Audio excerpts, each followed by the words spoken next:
আপনার কাজ ভালো লাগে, আই লাভ ইউ আপু। মজনুদের কি অবস্থা হবে? একটা ছেলে আমার জন্য খুব পাগলামি করেছে। প্রেমটা গোপনেই খুব সুন্দর, আর বিয়েটা হচ্ছে জানিয়ে সুন্দর। প্রেম যদি করেও থাকি, আচ্ছা, গোপন থাকাটাই ভালো। কেয়া পায়েল বিয়ে নিয়ে কি চিন্তা ভাবনা করছে? বিয়ে যদি করি এমন একজন মানুষকে করতে চাই যে মানুষটা আমাকে, চাহিদা কম মানে শান্তি অনেক বেশি।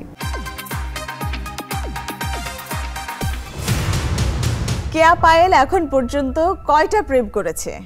প্রতিদিন প্রেমের প্রস্তাব পান কি? আর কি পেলো সেটার কোয়ান্টিটি কত আমাদের জানাতে হবে। আচ্ছা, এই যে প্রেম নিয়ে যে কত প্রশ্নের উত্তর আমি দিলাম, এখন সিঙ্গেলরা যখনই কোনো শোতে যায় তাদেরকে আর কি একটু জানতে চায়, তার ফ্যান ফলোয়ার দর্শকরা, যে তারা প্রেম করছে করছে কয়টা, কিংবা এখন প্রেম করছে কিনা, কিংবা সিঙ্গেল কিনা, বিয়ে করবে কাকে, এগুলো জানার আগ্রহ থাকে না। কিন্তু আমার মনে হয় যে প্রেমটা গোপনেই খুব সুন্দর। প্রেমটা জানিয়ে যদি করি তাহলে তো আসলে সৌন্দর্যটা থাকে না, আর বিয়েটা হচ্ছে জানিয়ে সুন্দর। তো প্রেম যদি করেও থাকি, আচ্ছা, গোপন থাকাটাই ভালো। তার মানে কেয়া পায়েল হচ্ছে গোপনে গোপনে প্রেম করছে? একদমই না, মানে এটা একটা মানে বললাম আর কি, প্রেম গোপনে সুন্দর, বিয়ে সবাইকে জানিয়ে সুন্দর। তা আমরা কি মেসেজটা দিব যে তোমার যত ফলোয়ার আছে, যারা তোমাকে ভালোবাসতে চায়, বিয়ে করতে চায়, তাদের কোনো না কোনো মেসেজ দিতে হবে আমাদের, যে কেয়া পায়েল কি সিঙ্গেল স্টিল নাও? হ্যাঁ অবশ্যই, যেহেতু বিয়ে করিনি তাহলে সিঙ্গেল। না না, সেটা তো বুঝতে পারছি, কোনো রিলেশনশিপে আছে কিনা। এটা বললাম তো, সবকিছু মানে এগুলো হচ্ছে গোপন ভাবে। আচ্ছা, যাই হোক।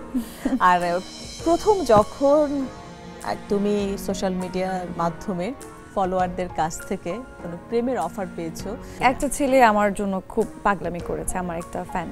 এখন যেটা হয় যে আগে স্কুল কলেজে থাকতে অনেকে এসে বলতো যে আই লাভ ইউ, কিংবা আমার ভালো লাগে তোমাকে, এরকম ঘুরতো পিছে পিছে। বাট এখন কেউ ঘুরেও না পিছে, আর এসে সাহস করে বলতেও পারে না। এখন এসে যদি বলেও, আপু আপনাকে আমার খুব ভালো লাগে, আপনার নাটক আমি দেখি, আপনার কাজ ভালো লাগে, আই লাভ ইউ আপু। তো আমি এটাকে কিভাবে নিব? তো এরকম বেশি পাওয়া যায় এখন। প্রেমের অফার আসে না? ওই আমার পর্যন্ত আসে না। এটাকে আমরা বিশ্বাস করে নিতে পারি? হ্যাঁ হ্যাঁ, প্লিজ। মজনুদের কি অবস্থা হবে বল? ভালোবেসে যাবে দূর থেকে। আচ্ছা, যেহেতু প্রেমের কথা চলে আসলো, তো আমরা কি জানতে পারি যে কেয়া পায়েল বিয়ে নিয়ে কি চিন্তা ভাবনা করছে? বিয়ে তো আসলে ভাগ্যের ব্যাপার, আল্লাহ যেদিন আমার কপালে রেখেছে সেদিনই হবে। কিন্তু আমি বিয়ে যদি করি এমন একজন মানুষকে করতে চাই যে মানুষটা আমাকে সম্মান দিবে এবং আমাকে ভালোবাসবে, এবং এটাই চাই আসলে। তার অনেক টাকা পয়সা থাকতে হবে, দেখতে অনেক সুন্দর হতে হবে, তারপর অনেক অনেক রিকোয়ারমেন্ট, এরকম আমার দরকার নেই। মানে আমার যা আছে আমি এতে অনেক খুশি। আর আমার মনে হয় একটা মানুষের বাঁচার জন্য অনেক কিছু লাগে না, এটা সত্যি। আমরা অনেক কিছু করি হয়তো বা, কিন্তু দিন শেষে কিন্তু আমরা খুব অল্প কিছু নিয়েই বাঁচি। তো ওই বাঁচার জন্য ওই মানুষটা জাস্ট আমাকে ভালোবাসলেই হবে, আমাকে যদি কেয়ার করে, এরকম একটা মানুষ যদি থাকে তাহলে আমার জীবনটা আমার মনে হয় যে পার করে দিতে পারবো। বাহ বাহ, চমৎকার, সুন্দরভাবে বললে। আসলে বাঁচার জন্য তেমন কিছু ওই রকম লাগে না।